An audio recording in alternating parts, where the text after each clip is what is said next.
সূর্যের গরম বড় কঠিন। মানুষগুলো পুরুষ নারী সব উলঙ্গ দাঁড়াবে হাসরের মাঠে। সূর্যের গরমে মাথার মগজগুলো টাস টাস করে ফেটে যাবে। জাহান্নামের আগুনের গরম, জমিনটা তামা হয়ে যাবে। নবীরা পর্যন্ত নাফসি নাফসি বলে কান্না করবেন। উম্মতেরা পাগলের মতো দৌড়াবেন। আল্লাহ পাক কহরিয়াতের আওয়াজ দিবেন, মারাত্মক আওয়াজ, রাগান্বিত আওয়াজ। লিমানিল মুলকুল ইয়াউম লিল্লাহিল ওয়াহিদিল কাহ্হার। আল্লাহ পাক যখন কুদরতি আওয়াজটা রাগান্বিত হালাতে দিবেন, আজকের দিনের রাজত্ব কার বলিয়া হাসরের ময়দানটা থর থর থর থর করে কেঁপে উঠবে। নবীরা পর্যন্ত গুনাহ নাই কিন্তু কান্না শুরু করবেন। মুসা নবী কাঁদবেন, আল্লাহ আমার উপায় কি হবে? ঈসা নবী কান্না করবেন, আমার কি উপায় হবে? ইব্রাহিম নবী কান্না করবেন, আমার উপায় কি হবে? আদম নবী কান্না করবেন, আমার কি উপায় হবে? নূহ নবী কান্না করবেন, আমার কি উপায় হবে? আল্লাহর নবী আম্মা জান আয়েশাকে বলেন, ও আয়েশা, কিয়ামতের দিন উম্মতেরা পাগলের মতো দৌড়ায়, কোন নবী তাদের একটু সান্ত্বনাও দেয় না। এই উম্মতরা ঘুরতে ঘুরতে ঘুরতে ঘুরতে আমার কাছে দৌড়াইবে। আম্মা জান আয়েশা বলে, নবী আপনাকে কোথায় তারা পাবে? নবী বলেন, আমি আমার মাওলার সামনে মাকামে মাহমুদে সেজদায় পড়ে কাঁদব। সমস্ত নবীরা নিজেদের জন্য কান্না করবেন। আদম নবী বলবেন, আল্লাহ আমাকে বাঁচাও। মুসা নবী নিজের চিন্তায় কাঁদবেন। ঈসা নবী নিজের চিন্তায় কান্না করবেন। আমি মুহাম্মদ আল্লাহর দরবারে কান্না করে একবারও বলবো না আল্লাহ আমারে বাঁচাও, একবারও আমি বলবো না। আমি আল্লাহর কাছে কদমে পড়ে কাঁদবো আর বলবো, আল্লাহ আমার উম্মতের বাঁচাও, আমার উম্মতের বাঁচাও। আমার একটা উম্মত যেন জাহান্নামে না যায়। ওই জাহান্নামে যদি ধরিয়ে ফেলায় আমার উম্মত, আমি জান্নাতে যাব না। যেই উম্মতের জন্য আমি মুহাম্মদ দান দান শহীদ পর্যন্ত করে ফেললাম, যেই উম্মতের জন্য আমি ঘুমাইতে পারি নাই, যেই উম্মতের জন্য পেটে পাথর বেঁধেছি, ওই উম্মতের জন্য নবী কান্না করবেন। আল্লাহ বলবেন, নবী আপনি কাঁদবেন না, মাথা উঁচু করে আপনার উম্মতগুলো বাছাই করে করে জান্নাতের দিকে। আপনাদের মতো কত মা কত বোনেরা মোবাইলে সময় নষ্ট করে না, স্বামীর মাল নষ্ট করে না, 5 ওয়াক্ত নামাজ পড়ে স্বামীর মাল হেফাজত করে, নামাজ পড়ে কান্না করে, সন্তানগুলোকে আদর্শওয়ালা বানানোর জন্য চেষ্টা করে। ও বাবারা, যুবকরা তওবা করে নাও। জীবনে তো কম নামাজ ছাড়ো নাই, বেপরদায় কম চলো নাই, মনের চাহিদা পূরণে গুনাহ কম করো নাই। আজকে থেকে আল্লাহকে মনে মনে ডাকো আর বলো, হে মালিক, জীবনে তো বহু অন্যায় করেছি, আমার অন্যায়ের খবর মা বাবা আত্মীয় স্বজন কেউ জানে না। আজকে থেকে তওবা করে নিলাম, মরিয়া গেলে যাব, হায়াতের মালিক তুমি, ইজ্জতের মালিক তুমি। আর নামাজ ছাড়বো না, দাড়ি কাটবো না, বেপরদায় চলবো না, মা বাবারে কষ্ট দিব না, নবীজির তরিকা সুন্নত মানিয়ানো ওলামায়ে কেরামের পরামর্শ নিয়ে চলবো। তওবা করার যদি অন্তর তৈরি হয়, মুনাফিকি না থাকে, তওবার খাঁটি নিয়ত যদি থাকে, দুটো হাত আমার আল্লাহকে দেখায়া দাও। আয় আল্লাহ, হাতগুলো কবুল করে নেন, তওবা কবুল করে নেন। আয় আল্লাহ, আমাদের তওবার উপরে মজবুত হইয়া চলার তৌফিক দান করেন, আমিন। ধৈর্য ধারণকারী যারা, তাদের জন্য আরেকটা বড় পুরস্কার পরকালে। কি কয়? যেদিন নবীরা পর্যন্ত আল্লাহর আযাবের ভয়, সূর্যের গরম, জাহান্নামের আগুনের গরমে বেকারার হয়ে যাবে নবীরা, যাদের কোনো গুনাহ নাই। সেই দিন আমি আল্লাহ ধৈর্য ধারণকারীদের বলবো, বিনা হিসাবে জান্নাতে চলে যাও। ইন্নামা ইউওয়াফাস সাবিরুনা আজরাহুম, ইন্নামা ইউওয়াফাস সাবিরুনা আজরাহুম বিগাইরি হিসাব।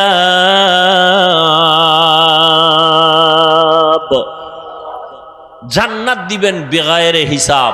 জান্নাত চাইতো ইনশাআল্লাহ, হিসাব দিয়া না হিসাব ছাড়া? হিসাব দিয়া না হিসাব ছাড়া? আল্লাহ কবুল করেন। বেহেশত আযা কে আজারে নবাশত কসে রাবা কসে করে নবাশু। আল্লাহ তাআলা বলেন আমি 5টা জিনিসের দ্বারা পরীক্ষা নিব। পাশ করার জন্য একটা পুঁজি লাগবে। পুঁজির নাম কি? ধৈর্য। ধৈর্যটা হাদিস শরীফে নবী বলেন নিসফুল ঈমান, ঈমানের অর্ধেক হলো ধৈর্যের ভেতরে। ইয়া আইয়ুহাল্লাযীনা আমানুসবিরু ওয়া সাবিরু ওয়া রাবিতু ওয়াত্তাকুল্লাহা লাআল্লাকুম তুফলিহুন। ধৈর্যের উপরে মজবুত হয়ে থাকো। মুসিবতের বেলায় ধৈর্য, মুসিবত আসবেই, ধৈর্য হারা হওয়া যাবে না, পাগল হওয়া যাবে না। আল্লাহর উপরে স্মরণ করে ধৈর্যের সাথে মোকাবেলা করো, দোয়া করো, আল্লাহর কাছে কান্নাকাটি করো। আল্লাহ পাক মুহূর্তের মধ্যে তোমার ধৈর্যের পরীক্ষায় তোমাকে কামিয়াবি দান করবেন। গুনাহের বেলায় ধৈর্য, মুসিবতের বেলায় ধৈর্য। যদি এই ধৈর্য নিয়ে চলতে পারো আমি আল্লাহ তোমাকে পাশ করায় দিব। পরীক্ষা 5টা জিনিসের মধ্যে প্রথম হলো ভয়। ওয়ালা নাবলুওয়ান্নাকুম বিশাইইম মিনাল খাউফি ওয়াল জু'। 4 মাযহাবের 4 ইমামের এক ইমাম হলেন ইমাম শাফিঈ রাহমাতুল্লাহি আলাইহি। তিনি বলেন এখানে 5টা জিনিসের যে প্রথমটা বলা হলো ভয়। ভয় দ্বারা এখানে উদ্দেশ্য হলো আল্লাহর পক্ষ থেকে ভয়, আর একটা ভয় আছে বান্দার পক্ষ থেকে ভয়। এখানে উদ্দেশ্য হলো আল্লাহর পক্ষ থেকে ভয়। বলে কেমন? কয় বান্দা দাড়ি রাখলে তোমার আত্মীয় স্বজনরা বেজার হয়ে যাবে, দাড়ি কাটলে আল্লাহ বেজার হয়ে যাবে। ঠিক নি? এখন কি তুমি আত্মীয় স্বজনের সম্পর্কের ভয় দাড়ি কাটবা, নাকি আমার ওমর ফারুক রাদিয়াল্লাহু তাআলা আনহু, হযরত আলী রাদিয়াল্লাহু তাআলা আনহু ছেড়ে দিব?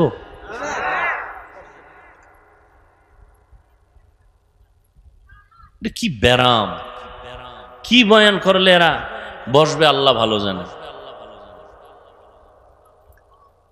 হ্যাঁ,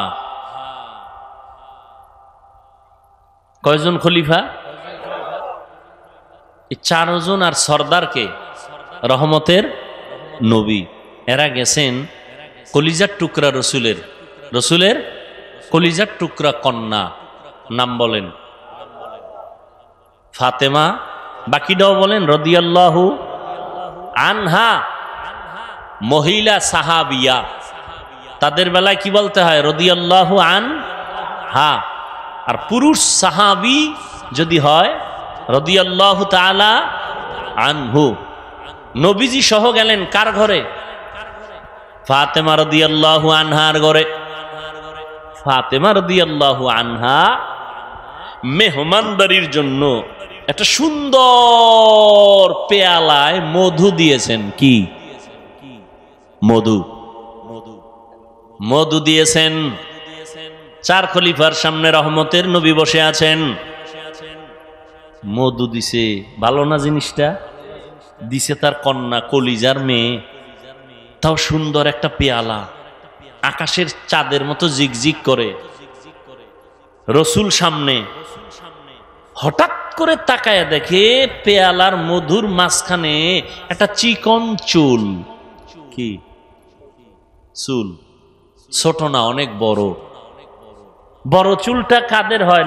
পুরুষের না? বর্তমানে বলা মুশকিল, কারণ পুরুষের চুলও তো মহিলাদের থেকে লম্বা। ঠিক নেই? স্টাইল মহিলাদের মতো পেছনে খোপা বাঁধে, আবার ভাব লয় এরা সাধক। কি হাদিস শরীফে স্পষ্ট, যেই পুরুষ মহিলার সাজে সাজবে, যেই মহিলা পুরুষের সাজে সাজবে, জাহান্নাম, জাহান্নাম, জাহান্নাম। এখন তো আবার ওদিকে গেলে তো আর এক ঝামেলা। কি জেন্ডার? হ্যাঁ, মেয়েরা থাকবে আকার আকৃতিতে মেয়ে, কিন্তু ভাবটা দেখাবে পুরুষের মতো, ঠিক না? আর ছেলেরাও ওই ভাব ধরতেছে। মেয়েরা জিন্স, ছেলেরা প্যান্ট শার্ট পরে, এখন মেয়েরাও, কথা বলে না কেন, পরে। যাই হোক, চুল চিকন। নবীজি কয়, দেখছেননি আপনারা? ইয়া রাসূলুল্লাহ, দেখছি। কি? মধুর পেয়ালা। কয় ভিতরে কিছু? নজর করে দেয়, হ্যাঁ দেখছি, একটা লম্বা চুল। এখান থেকে একটা মন্তব্য করেন তো এক একজনে। কি?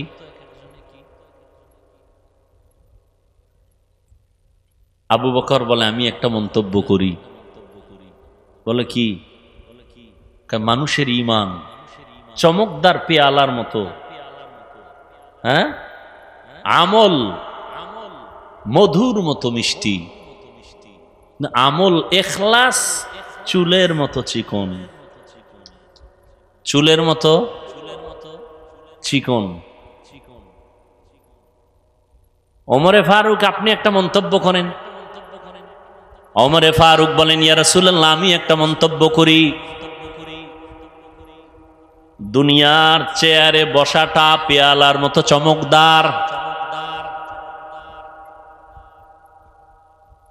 আদল ইনসাফ প্রতিষ্ঠা করা, ক্ষমতায় বসিয়া মানুষের শাসন করা মধুর মতো মজা, কিন্তু ইনসাফ বজায় রাখা চুলের মতো কঠিন। চেয়ারেও বইছে, খুব মজা। চেয়ারে বলে একটা ভাবই তো আলাদা। কি ভাব? আলাদা। মানুষের বিচার আচার করে, এখানেও একটা মজা আছে না নাই? ডানেও টাকা, বামেও টাকা। ইনসাফ ঠিক রাখা কির মতো কঠিন? চুলের মতো কঠিন। ওসমান রাদিয়াল্লাহু তাআলা আনহু বলেন, ইয়া রাসূলুল্লাহ, আমিও একটা মন্তব্য করি। বলে, করেন। রহমতের নবী আমার, আল্লাহ পাকের কোরআন ও হাদিসের ইলম এ পেয়ালার মতো চমকদার, আমল করা, ইলম অর্জন করাটা মধুর মতো মজা, কিন্তু ইলম অনুযায়ী আমল কইরা আল্লাহ পাওয়া চুলের মতো বড় কঠিন। এত সুন্দর মজলিসটা কেমন মনে করেন? দেখছেননি? নবীজি মজাক মজা করতেছেন। নবীজি কি করতেছেন? মজা করতেছেন। খুব সুন্দর মজা। মজার মধ্য দিয়া হেদায়াতের আলো আসতেছে। কি আলো আসতেছে? আর আমগো মজার ভিতরে দিয়া গুনাহ আসতেছে। গুনাহ, মজা করি গুনাহ দিয়ে। নাউযুবিল্লাহি মিন যালিক। আল্লাহ হেদায়াত দান করুন। হা, হযরত আলী আছে না নাই? নবী যদি অনুমতি দেন আমি একটা করি। হযরত আলী ডাক দিয়ে এখন, ইয়া রাসূলুল্লাহ, দিন কায়েম, দুনিয়াতে দিন কায়েমের জিহাদে যাওয়া পেয়ালার মতো চমৎকার, ওই রাস্তায় শাহাদাতের পেয়ালা পান করা মধুর মতো মিষ্টি, কিন্তু আল্লাহর মোহাব্বত নিয়ে যুদ্ধের ময়দানে জীবনকে বিসর্জন দেওয়া চুলের মতো বড় কঠিন। ফাতেমাকে আব্বা এত সুন্দর মজলিসে মতামত নিতেছেন, আমার একটা নিবেন না? নবী বলেন, মা তুমি বলো, তোমারটাই তো নিতে আসছি, বলো। ফাতেমা রাদিয়াল্লাহু আনহা বলেন, ওরে আব্বা জান, রহমতের নবী আমার, আমি তো নারী হিসাবে নারীদের বিষয়টাই টানি। বলে কি? কয় নারীদের পর্দা করা পেয়ালার মতো চমৎকার, পর্দা রক্ষা করিয়া চলা, চেহারাটা পেয়ালার মতো চমৎকার, আর পর্দা জীবনে কায়েম করা, এটা হলো মধুর মতো মিষ্টি। কারণ যেই মেয়েটা হাত কাউকে দেখায় না, চেহারাটা কাউকে দেখায় না, ওর একটা ভেতরে পাওয়ার থাকে আলাদা, সতীত্ব নষ্ট করে না, এর পাওয়ার আলাদা। ফাতেমা বলেন, ইয়া রাসূলুল্লাহ, কিন্তু বেগানার নজর থেকে নিজেকে বাঁচাইয়া রাখা চুলের মতো কঠিন। এখন বাদ আছে কে? কথা কয় না। নবী কয়, আমি একটা কইতাম না? নবী সবাই কয়, আপনি একটা তো কইবেন ইয়া রাসূলুল্লাহ। এর মধ্যে জিব্রাইল হাজির। জিব্রাইল কয়, এত সুন্দর মজলিস চলতেছে, আমি কি কমু না? আমি কি বলবো না রে রাসূল? হ্যাঁ বলেন। জিবরাইল ডাক দিয়া বলেন, ইয়া রাসূলুল্লাহ, আমি বলতে চাই,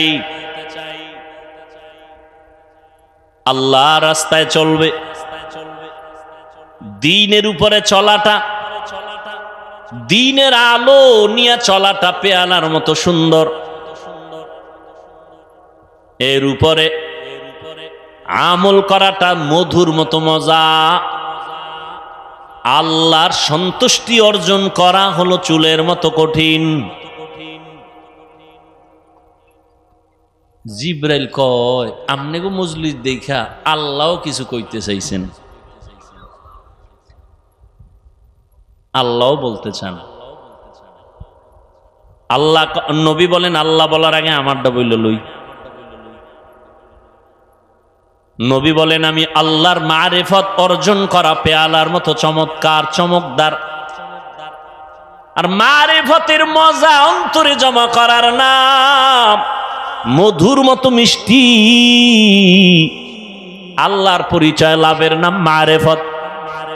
মারিফতটা পেয়ালার মতো চমৎকার, আর আল্লাহর পরিচয় অন্তরে ধারণ করা হলো মধুর মতো মিষ্টি। কারণ যার মধ্যে আল্লাহর পরিচয় একবার আসবে, সে হবে আল্লাহর আশিক। ও যুবক, তুমিও মুসলমান, আমিও মুসলমান।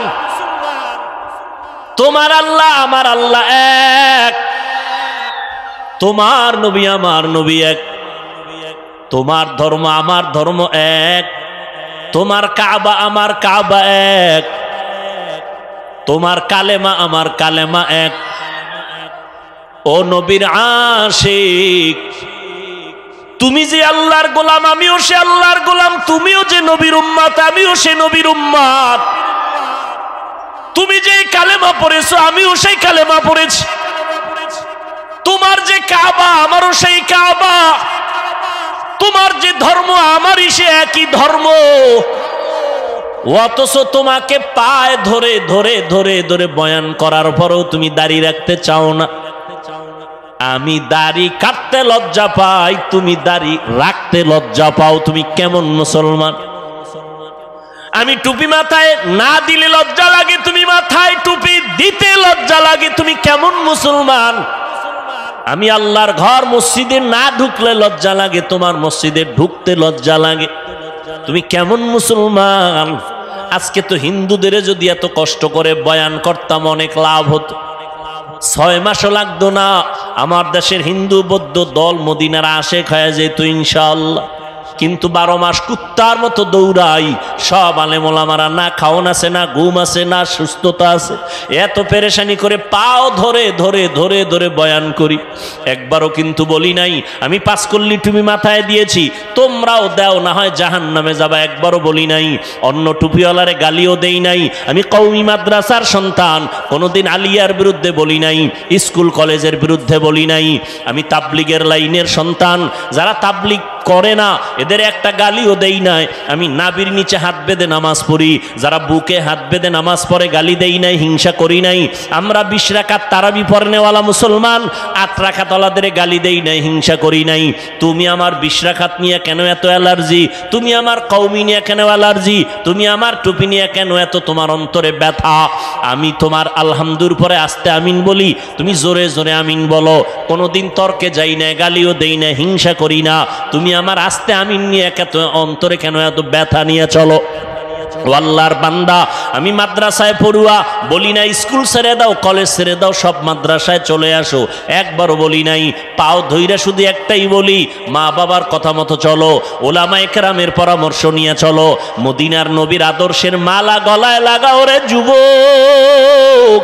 একটাই দাবি, ওই এতক্ষণ তোমার সামনে বয়ান করলাম, একটা দলের পক্ষে কথা বলি নাই, এই আওয়ামী লীগের পক্ষে বলছি। সত্য কথা বলো, মানো আর না মানো, সত্য স্বীকার করো। আওয়ামী লীগের পক্ষে বলছি, বিএনপির পক্ষে বলছি, বলো। তা তুমি আমাকে দলের দালাল বলো কেন? এই বেয়াদব, এই মা বাবার অভিশপ্ত সন্তান। আমি চরমনাইয়ের পক্ষে বলছি, তাবলিগের দালালি করছি, যে চরমনাই না করলে জাহান্নামী, তাবলিগ না করলে জাহান্নামী বলছি। তা তুমি আমাকে দালাল বলো কেন? তুমি কি বুঝো দালালের? এই বেটা, মদখোরের কাছে আলেম ওলামারা যদি যায়, আর যদি আলেম ওলামা মদখোরের তালে হইরা মদ পান করে, তখন তুমি বলতে পারো এই আলেমরা মদখোরের গোলাম। কিন্তু এমন যদি হয় আলেমরা যাওয়ার কারণে মদখোর হুজুরদের লাইনে টুপি পরছে, দাড়ি রাখছে, নামাজ পড়ে, বিএমপির সাথে ওলামায়ে কেরাম যাওয়ার কারণে যদি ইসলামের উপকার হয়, তো তুমি দালাল বলবো কেন? আওয়ামী লীগের কাছে হাটহাজারির হুজুর গেছেন, কওমি মাদ্রাসার স্বীকৃতি নিছেন, ইসলামের দাবি পূরণের জন্য যদি যান, তুমি দালাল বলবা? কি পেয়েছো? এই বেয়াদবি, এই দুঃসাহস কে তোমাকে দিয়েছে? ক্লাস 5-এ পড়ে, আলিয়ায় দাখিল পড়ে, কওমি মাদ্রাসায় কাফিয়া শারহে বেকায়া পড়ে, এরকম কিছু বেয়াদব ফেসবুকে একজন বড় আলেমের নামে ফট করে লিখে দেয় দালাল। আল্লাহ হেদায়াত দান করুন। আল্লাহ, এরে যুবক, রহমতের নবী বলেন, আল্লাহর মারিফত অর্জন করা পেয়ালার মতো মজা। মারিফতের মজা যখন অন্তরে লাগবে তখন মধুর মতো মিষ্টি। আল্লাহকে যখন চিনতে পারবা তখন তোমাকে জীবনে কেউ জীবন নিয়ে নিবে, কিন্তু ঈমান কেড়ে নিতে পারবে না। ফিলিস্তিনের দিকে তাকাও, ইসরায়েলি জালেমের গোষ্ঠী ফিলিস্তিনের উপরে আক্রমণ, বলে জমিন ছেড়ে দাও, বাইতুল মাকদিস আমাদের হাতে দাও। মুসলমান বলে, আল্লাহর জমিনে আছি, তোমাদেরটা খাই না, আল্লাহ রিজিক দেন, জীবনটা দিয়া দিব, কিন্তু আল্লাহর ঘর হেফাজতে পিছপা হব না। আল্লাহ 5টা জিনিসের দ্বারা পরীক্ষা নিবেন। 1 নাম্বার হলো ভয়। ভয় ভয় ভয়টা আবার 2 প্রকার, আল্লাহর পক্ষ থেকে ভয়, বান্দার পক্ষ থেকে ভয়। বুঝেননি? এই ভয়ের উপরে যদি আলোচনা করি আরো 1-1.5 ঘন্টা চলে যাবে, ছেড়ে দিলাম। এই ভয়টাকেই বলে তাকওয়া। قال النبي صلى الله عليه وآله وسلم اتق المحارم تكن أعبد الناس। রহমতের নবী বলেন, তোমরা গুনার হারাম অবৈধ জিনিস থেকে নিজেকে বাঁচাও, তো মানুষের কাছে, আল্লাহর কাছে দামি হয়ে যাবে। এই ভয়ের নাম তাকওয়া। যারা ভয়টা করবে তাদের নাম মুত্তাকি। আল্লাহ পাক রব্বুল আলামিন এই ভয় অন্তরে জমা করার কথা বলছেন। অর্জন করা লাগবে, অন্য জায়গা থেকে নিজে নিজে অর্জন করা যায় না। এই তাকওয়া যাদের অন্তরে থাকবে, আল্লাহ তাদেরকে দুনিয়াতে 6টা পুরস্কার দিবেন, পরকালে দিবেন 2টা। পরকালের প্রথম পুরস্কার বিনা হিসাবে জান্নাত, পরকালে দ্বিতীয় পুরস্কার হলো পর্দা ছাড়া ডাইরেক্ট আমার আল্লাহর সাথে হবে মোলাকাত। ডাইরেক্ট আল্লাহর সাথে মোলাকাত হবে। জিব্রাইলের মন্তব্যটা হইছে না হয় নাই? নবীরটা বাকি রইল কারটা? আল্লাহ বলেন, জিব্রাইল বলো, এত সুন্দর চমকদার মজলিসের মধ্যে আমি আল্লাহ একটা মত দিতে চাই। 4 খলিফা, আমার নবীর কলিজা ফাতেমা, আমার রহমতের বন্ধু রহমতের নবীরে জানায় দাও, জান্নাতটা কিন্তু পেয়ালার মতো চমকদার হবে, এত সুন্দর। আর জান্নাতের ভেতরের নাজ নেয়ামত হবে মধুর মতো মজা। এত মজা, জান্নাতের মধ্যে কোনো অশান্তি নাই, কোনো বাথরুম নাই। আল্লাহ তাআলা হুর দিবেন 70টা করে, এমন সুন্দর রুম আল্লাহ সাজাইছেন, মধুর মতো মজা। কিন্তু এই জান্নাত পাওয়ার জন্য যে কাজগুলো করা লাগবে, কাজ দুনিয়াতে করা চুলের মতো বড় কঠিন। হ্যাঁ, 2 নাম্বার পরীক্ষা হবে আল্লাহর পক্ষ থেকে, ওয়াল জু, ক্ষুধার মাধ্যমে। ইমাম শাফিঈ রাহমাতুল্লাহ আলাইহি বলেন এখানে ক্ষুধা দ্বারা উদ্দেশ্য হলো রোজা। যেমন গত রমাজানে অনেক মুসলমান এখানে আছে রোজা রাখে নাই, চায়ের দোকানে বৈশা গল্প করছে আর বলছে রোজা রাখো না কেন? বলে আমার ঘরে কি ভাতের অভাব, আমি রোজা রাখবো কেন? এরকম কুলাঙ্গার চাঁদপুরে নাই? আমরা কি আসলে ভাতের অভাবে রোজা রাখছি? হ্যাঁ, ওরে রোজা তো হিন্দুরাও রাখে, খ্রিস্টানেরাও রোজা রাখে, ইহুদিরাও রোজা রাখে, তবে তাদের নাম আলাদা, সিস্টেম আলাদা। তাদের নাম হলো না খাওয়ার সাধনা। না খাওয়ার সাধনা হিন্দুরাও করে, বৌদ্ধরাও করে, ইহুদিরাও করে, খ্রিস্টানেরাও করে, সব ধর্মে আছে। আমাদেরটা না খাওয়ার সাধনা না, আমাদের সাধনা হলো না খাওয়ার মাধ্যমে আল্লাহ পাওয়ার সাধনা। ইয়া আইয়ুহাল্লাযীনা আমানু, ও মুমিন, কুতিবা আলাইকুমুস সিয়াম কামা কুতিবা আলাল্লাযীনা মিন ক্বাবলিকুম লাআল্লাকুম তাত্তাকুন। ক্ষুধার মাধ্যমে আল্লাহ পরীক্ষা নিবেন। ওরে শুধু কি সওয়াবের কথা? ওরে শুনো না, এই মোবাইল যারা চালাও, আজকে বাসায় গিয়ে গুগলে সার্চ দিও, গুগলে সার্চ দিও রোজার দ্বারা শরীরের ফায়দা কি। সমস্ত চিকিৎসা বিজ্ঞানীরা একমত, শরীর কন্ট্রোলিং পাওয়ার যা আছে, আল্লাহর কুদরতি কিছু পাওয়ার, এর মধ্যে একটা পাওয়ার শরীরের ব্যালেন্স ঠিক রাখার জন্য আল্লাহর পক্ষ থেকে অপরিহার্য একটা আইন হলো রোজা। শরীর সুস্থ থাকার একটা অপরিহার্য আইন, একটা নিয়ম, একটা ঔষধ রোজা। কপাল পোড়ারা রোজারে বানাইছে রোগের কারণ, রোজা রাখলে গ্যাস বাড়ে, রোগ বাড়ে, অথচ আল্লাহ পাকেই রোজা দিছেন রোগের ঔষধ, আর হে ঔষধের বানাইছে রোগ। কত বড় নিমক হারাম। আর রসুল শুধু কি রমাজান, আরাফার রোজা রাখছেন, আশুরার রোজা রাখছেন, আসতেছে মুহররমের রোজা, আশুরার রোজা। রহমতের নবী সোমবার, বৃহস্পতিবার সপ্তাহে রোজা রাখতেন। আমি অহংকারীর জন্য বলি না, একটু বুঝাবার জন্য বলি। আল্লাহর বহু বান্দারা রোজা রাখে সোমবার, বৃহস্পতিবার। আলহামদুলিল্লাহ, আমিও চেষ্টা করি রাখার জন্য। এত সফর করি, এত কষ্ট করিও যদি আমি রোজা রাখতে পারি, বাবা তুমি কেন পারো না? ফরজ রোজা রমাজানে রাখবা, শরীরটা সুস্থ থাকবে। এক হিন্দু ডাক্তার রমাজান মাসে একটা লেখা দিছে, বিশাল লেখা, রোজায় শরীরের কি কি ফায়দা ডাক্তারি মতে। আর সেই রোজা রাখে না, রোজা রাখলে রোগ বেড়ে যাবে, নাউযুবিল্লাহ। ক্ষুধার মাধ্যমে পরীক্ষা, এ বিষয়ে আর কদি আগাইলাম না। 3 নাম্বার পরীক্ষা হবে মালের কোরবানি।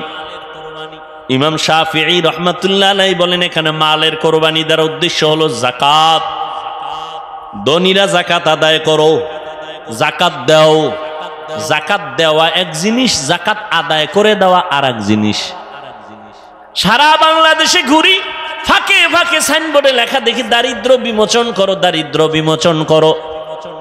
জমিনে দারিদ্র বিমোচনের আল্লাহর পক্ষ থেকে একটা মহা অর্থনৈতিক আল্লাহ সিস্টেম দিয়েছেন, যাকাত দিবে ধনীরা। আমি তো আল্লাহর কসম করে বলি, আল্লাহর আইনে ধনীরা যদি পাই পাই করে হিসাব করে গরিবের যাকাত দেয়, এ জমিনে দারিদ্র বিমোচন হয়ে যাবে। সঠিকভাবে যাকাত দেওয়া হয় না, এ বিষয়ে রমাজানে অনেক বয়ান করেছি। যাকাত গরিবেরা কয় তো আমাকে কোনো টেনশন নাই, আমাকে মালও নাই, পরীক্ষাও নাই। না, তোমাকে আর একটা পরীক্ষা, জানের কোরবানি। ধনীরা দিবে মালের কোরবানি মাদ্রাসা করার জন্য। আমার ভাইরা কেউ 1 লাখ, কেউ 2 লাখ, কেউ 50,000 ধনী মানুষ দিয়া দিলেন। কিন্তু এখন ঘর উঠানো লাগবে, মাটি কাটা লাগবে, ইট দিয়া গাঁথনি দেওয়া লাগবে। এটা ধনী পারবে না, কয় গরিব তোমরাই খাটনি দাও, জানের কোরবানি দাও। মালের কোরবানি দিলাম আমরা, জানের কোরবানি দাও তোমরা। আল্লাহ সমাজটাকে ব্যালেন্স করে দিয়েছেন। জানের কোরবানি, ইসমাইল নবী জানের কোরবানি দিতে বাবার ছুরির নিচে শুয়ে পড়ছেন। মালের কোরবানি হাজি সাহেবরা বাইতুল্লাহ যায়, জানের কোরবানি মালের কোরবানি। নামাজে দাঁড়াও বান্দা, এখানে মালও লাগে জানও লাগে। এবাদাতে মালি, এবাদাতে বদনি। ও বান্দা, তুমি আল্লাহর দেওয়া জিনিস আল্লাহর পথে ব্যয় করো, কোরবান করো। ইন্না সলাতি ওয়া নুসুকি ওয়া মাহইয়ায়া ওয়া মামাতি লিল্লাহ ওয়া মামাতি লিল্লাহি রাব্বিল আলামিন। 5 নাম্বার পরীক্ষা হলো ফলের মাধ্যমে, অসামারাত। ইমাম শাফিঈ রহমাতুল্লাহ আলাইহি বলেন এখানে ফল দ্বারা উদ্দেশ্য হলো সন্তান। কারণ জমিনে যত মা আছে, মা, কোরআন শরীফে আল্লাহ তাদেরকে বলছে এরা ফসল উৎপাদনের ক্ষেত, আর ওই ক্ষেতের ফসল হলো সন্তান। ফসল সন্তান। আল্লাহ ফলের পরীক্ষা নিবেন। সন্তান আল্লাহ কাউকে দিবেন না, এটাও পরীক্ষা। কাউকে দিবেন, এটাও পরীক্ষা। আবার কাউকে দিয়া নিয়ে যাবেন, এটাও পরীক্ষা। সন্তান দেওয়ার ক্ষমতা আল্লাহর, নেওয়ার ক্ষমতাও আল্লাহর। ছেলে দেয় আল্লাহ, মেয়ে দেয় আল্লাহ, ঠিক নি? আল্লাহ পরীক্ষা করেন। লিল্লাহি মুলকুস সামাওয়াতি ওয়াল আরদ ইয়াহাবু লিমান ইয়াশাউ ইনাসা ওয়া ইয়াহাবু লিমান ইয়াশাউ যুকুর আও ইউযাওবিজুহুম যুকরানা ওয়া ইনাসা ওয়া ইয়াজআলু মান ইয়াশাউ আকিমা ইন্নাহু আলিমুন কাদির।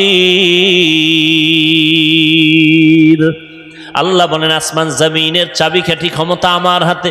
আমি আল্লাহ কাউকে ছেলে দেই, কাউকে মেয়ে দেই, কাউকে দোনোটা দেই, কাউকে কোনোটাই দেই না। পরীক্ষা কার? ছেলে সন্তানকে দেন, আল্লাহ দিয়ে নিয়ে যান। সাহাবী যুদ্ধের ময়দানে হাজির, ঘরের মধ্যে স্ত্রী আর বাচ্চা, একটা আর কেউ নাই। সাহাবী যুদ্ধের ময়দানে চলে গেলেন। যুদ্ধ শেষ করে গাজীর মর্যাদা নিয়ে বাড়ি আসলেন। আল্লাহর কুদরতি পরীক্ষা, ঘরের মধ্যে মহিলা আর মহিলার বাচ্চা ছাড়া কেউ নাই। ওই বাচ্চাটা স্বামী বাড়িতে আসার আগে, একদিন আগে মরে গেছে। স্ত্রী একটা বিছানায় শোয়াইয়া একটা চাদর দিয়া রাখছে, মনে হয় ঘুমায়। রাতে স্বামী ঘরের মধ্যে আসেন, স্ত্রী আনন্দে বরণ করেছেন, খানা দানা আপ্যায়ন করেছেন। স্বামী এক পর্যায়ে বলে, বিবি আমার সন্তানের কি হালাত? স্ত্রী কতটা হেকমত লাগায় জবাব দিলেন। সাহাবী তো, তার স্ত্রীও তো তেমন। আমগো আম্মা জানেরা হুদা জায়গায় স্বামীরে টেলিফোন করে পেরেশানি দেয়। হুদা জায়গায়, কই আছো? অমুক জায়গায়, তাড়াতাড়ি আও, একটা বিপদ। ঘরে দেয় কিছুই না, কয় পেট ব্যথা উঠছিল, গেছি গা। এইরকম সাহাবায়ে কেরাম, এমন আল্লাহ তাদের নেয়ামত দান করেছেন। নেককারিন স্ত্রী একটা স্বামীর জন্য বড় নেয়ামত। স্বামীকে পেরেশানি দেয় না, বরং স্বামীর পেরেশানিটা নিজেও ভাগ করে নেয়। ও স্বামী, তুমি অল্প টাকা কামাই করো, কোনো টেনশন নিবে না, আল্লাহ বরকত দিবে। এইটা যদি একজন নারী কয়, স্বামীর আর দুনিয়াতে কি চাই? ঈদে জামা কাপড় আনতে পারে না, স্বামীর মাথা গরম, একা একা পারে না, মইরা যায়, কান্না করে। বিবি স্বামীর হাত ধইরা, ও স্বামী আমার, বাচ্চা 2টা আছে, একটা আছে, 3টা আছে, ওদের কিছু কাপড় দাও, আমার কোনো কাপড় লাগবে না। আল্লাহ যেদিন তোমারে টাকা দিবে সেই দিন তুমি আনবা। এখন আমরা কোন রকম চলবো ইনশাআল্লাহ, কোনো টেনশন নিবা না। এমন একটা সাহস যদি আম্মা জান স্বামীরে দেয়, ওই স্বামী কোনোদিন হালাল টাকা ছাড়া কারো হক নষ্ট করে হারাম টাকা ঘরে নিবে না। আর যেই মহিলা খালি স্বামীর টাকা চুরি করে, চুরি করে বড় স্টেশন দৌড়ায়, ঠিক নি? এরপরে হকাস মার্কেটে যায়, আরো কত কত নতুন নতুন মার্কেটে দৌড়ায়, ঠিক নি? স্বামী যত আনে নাই, যত আনে নাই, যত আনে নাই। আল্লাহর কসম, স্বামী যদি হালাল ভাবে টাকা রুজি করে আর স্ত্রী যদি স্বামীর অজান্তে টাকা ডানবাম করে, ওই কামাইতে কোনোদিন বরকত ওই সংসারে হবে না। এজন্য একটা প্রবাদ আছে না, সংসার ধ্বংস হয় না, সংসার ধ্বংস হয় নারীর কারণে, সংসার ধন্য হয় কথা কয় না রমণীর গুণে। ভালো একটা নারী ঘরে আনিস রে যুবক, ইডেন কলেজে যাইস, দামি দামি নারী বয়ে রইস, জাহাঙ্গীরনগরে যাও, চাঁদপুরে বিভিন্ন পার্কে যাও, বড় স্টেনে যাও, ডানা কাটা ভরি ঘরে নিয়ে আইও। ডানা কাটা ভরি মানে কি? এই ভরি খালি ডানাই কাটবে। বিয়ার সিঁড়িতে পাও দিয়া শাশুড়ির ডানা কাইটা কয় তোর মা খারাপ, ডানা কাটা একটা শেষ। কয়েকদিন কয় তোর বাপটাও কি করুম, কয় চাঁদপুর থাকবি, কহ তা শহরে বাসালা, না হয় ঢাকায় ল। ঢাকায় যাইয়া স্বামী একদিক, স্ত্রী আর একদিক, কিছু টাকা আত্মসাৎ করে কয় তোর ডানাও কাটলাম গেলাম, ডানা কাটা ভরি। এরে যুবক, জীবনটা নষ্ট করিস না রে যুবক, চরিত্র অমূল্য সম্পদ। ভালো একটা নারী ঘরে নিস, দুনিয়াতে জান্নাতের ঘেরান নাকে পাইয়া খবরে যাবি। আল্লাহ সবাইরে কবুল করেন। বুড়ারা কি আর একটা করবেন? তো কি বুঝছে আমিন কইলেন? খায় চলে কার দুইটা সমানে, এখন দুই বিয়ার ওয়াজ চলে না, বেশি বিয়া করো, বেশি বিয়া করো। হ্যাঁ, দুই বিয়া কইরা শান্তিতে আছে 1 কোটি মানুষের মধ্যে একজন পাবেন কিনা সন্দেহ। বড় বউয়ের মন খুশি কইরা কবরে যাওয়া বড় বড় বড় বড় হাজার বড় থেকে কঠিন। একজনে 4 বিয়া করছে, কয় বিয়া? তো একজনে জিগায় ভাই আপনি 4 বউর হক আদায় করেন? কহ কেমনে? কয় ছোট বউর লগে থাকি আর 3 বউর লগে মোবাইলে সারি, হক আদায় করে। 4 বিয়ার ওয়াজ চলে, কিন্তু আল্লাহ যে একটা রেড সিগন্যাল দিয়ে রাখছে আয়াতটার মধ্যে খবর নাই। ওয়া ইন খিফতুম, আছে না? যদি তুমি স্ত্রীদের মধ্যে ইনসাফ বজায় না রাখতে পারো, খবরদার ফাওয়াহেদা একটা নিয়ে থাকো, না হয় স্ত্রী তোমার জাহান্নামে যাওয়ার কারণ হয়ে যাবে। আল্লাহ মাফ করুন। সব ধ্বংসের পেছনে মোবাইল। হ্যাঁ যুবকেরা, চরিত্র সুন্দর করো, ডাক্তার হও, আদর্শবান হও, ইঞ্জিনিয়ার হও, আদর্শবান হও। জীবনে সম্মান দেখবা কাকে বলে? দুনিয়ার মানুষ তোমার পায়ের নিচে গুরু বুগুরু গুরু করবে। সম্মান, চরিত্র লাগবে, চরিত্র। আর লাগবে শারীরিক সুস্থতা। চরিত্র ঠিক রাখতে হলে রাতের ঘুম, মোবাইল থেকে দূরে থাকো। সুস্থ থাকার জন্য অপরিহার্য কর্তব্য রাতের ঘুম। কয় দোনোটাই নষ্ট করছে এই রাতের ঘুমও নাই, চরিত্রও ঠিক নাই। কার কারণে? মোবাইলের কারণে। রাতের ঘুম নাই তো শরীর নষ্ট। দেখো না, কার্টুন দেখতে দেখতে যুবক নিজেই কার্টুন হয়ে গেছে। চেহারার মধ্যে কোনো উজ্জ্বলতা নাই, তাকাইলে মায়া লাগে না। মাত্র 25, 26, 27 বছর বয়স যুবকের চেহারা ভাল্লুকের মতো, চুলগুলো উল্লুকের মতো। কবিরা গুনাহ করে সারা রাত। আর এখন নতুন মরণের আর এক ফাঁদের নাম বাইক। কি বাইক? ওখানে বইলেই শরীর খালি আগুন লাগে, আগুন গরম হয়। আর পেছনে যদি বিপরীত পার্স থাকে তো আরো আগুন। আল্লাহ হেদায়াত দান করুন। আবার ঢুকেও যায় ট্রাকের তলে নাই, একসাথে 2 জন, 11 জন। আহা, আল্লাহ হেদায়াত দান করুন। এরে যুবক, ভালো করে বুঝো,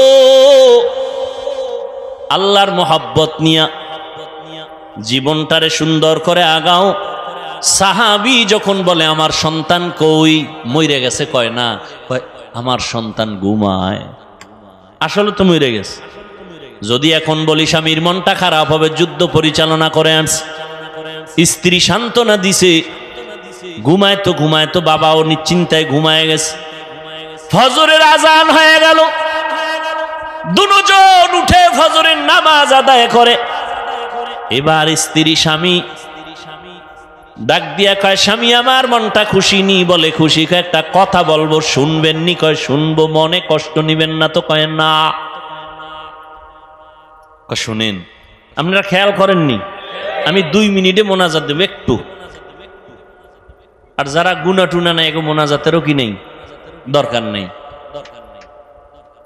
স্ত্রী ডাক দিয়া বলে, স্বামী আমার, কেউ যদি আপনার কাছে কোনো জিনিস আমানত রাখে, রাখবেন নি? কয় রাখবো। সময় মতো চাইলে দিবেন নি? কয় দিব। কয় দিতে গিয়া মনে কোনো কষ্ট পাবেন নি? কয় না। দেখছেন নি কারবার, বুঝেননি? স্ত্রী ডাক দিয়ে কয়, স্বামী আমার, আল্লাহ তাআলা আমাদেরকে একটা সন্তান দিয়েছেন, আমানত। আল্লাহ আমানত হিসেবে দিয়েছেন। সময় হয়ে গেছে, গত পরশুদিন আল্লাহ নিয়ে গেছে। এই কথা শুই না স্বামী একটা চিৎকার মেরে পড়ে গেছেন। হুশে আইসা ডাক দিয়া কয়, বিবি, আল্লাহ সন্তান দিছেন, নিয়ে গেছেন, দুঃখ নাই। তবে হাদিস আর কোরআনের বয়ানে যা বুঝলাম, ধৈর্যের পরীক্ষায় তুমি পাস। আমি নিশ্চিত তুমি জান্নাত পেয়ে যাবারে বিবি। তুমি আমার হাতে হাত রাইখা একটু ওয়াদা দাও, জান্নাতে যাওয়ার সময় আমারে নিয়ে যাইবেন। কারণ কিয়ামতের ময়দানে সূর্যের গরম বড় কঠিন। মানুষগুলো, পুরুষ নারী সব উলঙ্গ দাঁড়াবে হাসরের মাঠে। সূর্যের গরমে মাথার মগজগুলো টাস টাস করে ফেটে যাবে। জাহান্নামের আগুনের গরম, জমিনটা তামা হয়ে যাবে। নবীরা পর্যন্ত নাফসি নাফসি বলে কান্না করবেন। উম্মতেরা পাগলের মতো দৌড়াবেন। আল্লাহ পাক কহরিয়াতের আওয়াজ দিবেন, মারাত্মক আওয়াজ, রাগান্বিত আওয়াজ। লিমানিল মুলকুল ইয়াউম লিল্লাহিল ওয়াহিদিল কাহ্হার। আল্লাহ পাক যখন কুদরতি আওয়াজটা রাগান্বিত হালাতে দিবেন, আজকের দিনের রাজত্ব কার বলিয়া হাসরের ময়দানটা থরথর থরথর করে কেঁপে উঠবে। নবীরা পর্যন্ত গুনাহ নাই, কিন্তু কান্না শুরু করবেন। মুসা নবী কাঁদবেন, আল্লাহ আমার উপায় কি হবে? ঈসা নবী কান্না করবেন, আমার কি উপায় হবে? ইব্রাহিম নবী কান্না করবেন, আমার উপায় কি হবে? আদম নবী কান্না করবেন, আমার কি উপায় হবে? নূহ নবী কান্না করবেন, আমার কি উপায় হবে? আল্লাহর নবী আম্মা জান আয়েশাকে বলেন, ও আয়েশা, কিয়ামতের দিন উম্মতেরা পাগলের মতো দৌড়ায়, কোন নবী তাদের একটু সান্ত্বনাও দেয় না। এই উম্মতরা ঘুরতে ঘুরতে ঘুরতে ঘুরতে আমার কাছে দৌড়াইবে। আম্মা জান আয়েশা বলে, নবী আপনাকে কোথায় তারা পাবে? নবী বলেন, আমি আমার মাওলার সামনে মাকামে মাহমুদে সেজদায় পড়ে কাঁদব। সমস্ত নবীরা নিজেদের জন্য কান্না করবেন। আদম নবী বলবেন, আল্লাহ আমাকে বাঁচাও। মুসা নবী নিজের চিন্তায় কাঁদবেন। ঈসা নবী নিজের চিন্তায় কান্না করবেন। আমি মুহাম্মদ আল্লাহর দরবারে কান্না করে একবারও বলবো না, আল্লাহ আমারে বাঁচাও। একবারও আমি বলবো না। আমি আল্লাহর কাছে কদমে পড়ে কাঁদবো আর বলবো, আল্লাহ আমার উম্মতের বাঁচাও, আমার উম্মতের বাঁচাও। আমার একটা উম্মত যেন জাহান্নামে না যায়। ওই জাহান্নামে যদি ধরিয়ে ফেলায় আমার উম্মত, আমি জান্নাতে যাব না। যেই উম্মতের জন্য আমি মুহাম্মদ দান শহীদ পর্যন্ত করে ফেললাম, যেই উম্মতের জন্য আমি ঘুমাইতে পারি নাই, যেই উম্মতের জন্য পেটে পাথর বেঁধেছি, ওই উম্মতের জন্য নবী কান্না করবেন। আল্লাহ বলবেন, নবী আপনি কাঁদবেন না, মাথা উঁচু করে আপনার উম্মতগুলো বাছাই করে করে জান্নাতের দিকে। আপনাদের মতো কত মা, কত বোনেরা মোবাইলে সময় নষ্ট করে না, স্বামীর মাল নষ্ট করে না, 5 ওয়াক্ত নামাজ পড়ে স্বামীর মাল হেফাজত করে, নামাজ পড়ে কান্না করে, সন্তানগুলোকে আদর্শওয়ালা বানানোর জন্য চেষ্টা করে। ও বাবারা, যুবকরা তওবা করে নাও। জীবনে তো কম নামাজ ছাড়ো নাই, বেপরদায় কম চলো নাই, মনের চাহিদা পূরণে গুনাহ কম করো নাই। আজকে থেকে আল্লাহকে মনে মনে ডাকো আর বলো, হে মালিক, জীবনে তো বহু অন্যায় করেছি, আমার অন্যায়ের খবর মা বাবা আত্মীয় স্বজন কেউ জানে না। আজকে থেকে তওবা করে নিলাম, মরিয়া গেলে যাব, হায়াতের মালিক তুমি, ইজ্জতের মালিক তুমি। আর নামাজ ছাড়বো না, দাড়ি কাটবো না, বেপরদায় চলবো না, মা বাবারে কষ্ট দিব না, নবীজির তরিকা সুন্নত মানিয়ানো ওলামায়ে কেরামের পরামর্শ নিয়ে চলবো। তওবা করার যদি অন্তর তৈরি হয়, মুনাফিকি না থাকে, তওবার খাঁটি নিয়ত যদি থাকে, দুটো হাত আমার আল্লাহকে দেখায়া দাও। আয় আল্লাহ, হাতগুলো কবুল করে নেন, তওবা কবুল করে নেন। আয় আল্লাহ, আমাদের তওবার উপরে মজবুত হইয়া চলার তৌফিক দান করেন, আমিন।